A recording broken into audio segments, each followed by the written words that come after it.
The NHS constantly keep the pension scheme under review. Obviously, it's a very, very expensive scheme to run and administer. It costs millions of pounds a year to run.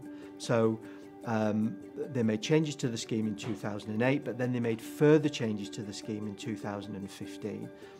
Part of the changes to the scheme in 2015 meant that some people didn't automatically transition from either the 95 scheme or the 08 scheme into the 2015 scheme.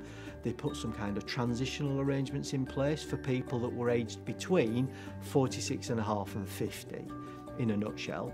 Not just for the NHS, but those transitional arrangements for all public service sector service schemes, those transitional schemes got challenged on the basis that they were age discriminatory, and that was found to be correct. So the whole McCloud judgement, as it came to be known, came about because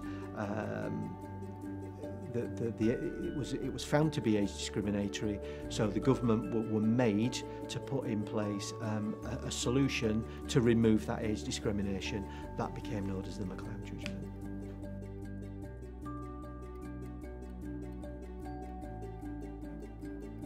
For me, it affects everybody who was over the age of 31, really, on the 1st of April 2012, because we had this transitional arrangement that started from the 1st of April 2012 that went to the 1st of April 2015, and anybody who was kind of between 31 and 50 on the 1st of April 2012 for me is affected.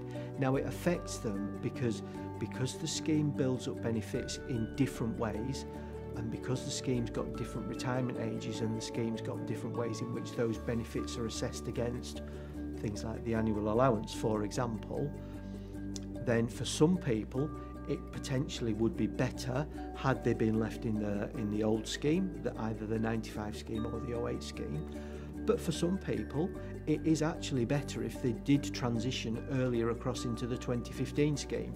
So it's so complicated because you cannot put a right answer on there, because people aren't born on the same day. It is literally unique for every single person, unless two people were born on exactly the same day.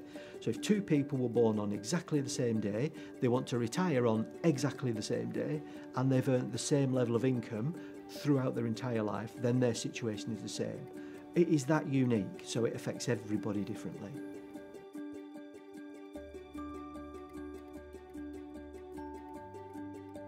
What a dentist needs to do right now is hold their nerve, because we're almost in a state of flux at the moment. So the scheme has decided to take the DCU option, which is the deferred choice underpin option.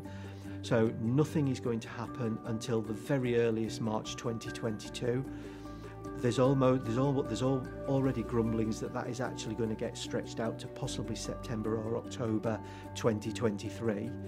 So in the short term, dentists don't need to do anything. Deferred choice underpin means that they don't need to make a choice until they decide to take the benefits.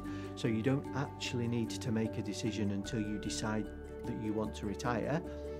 What you do need to do is just take specialist financial advice, just to make sure, because the thing about the decisions that you make when you retire, those decisions that you make are irreversible. So you need to be as confident as you can be that the decisions that you make are the right ones.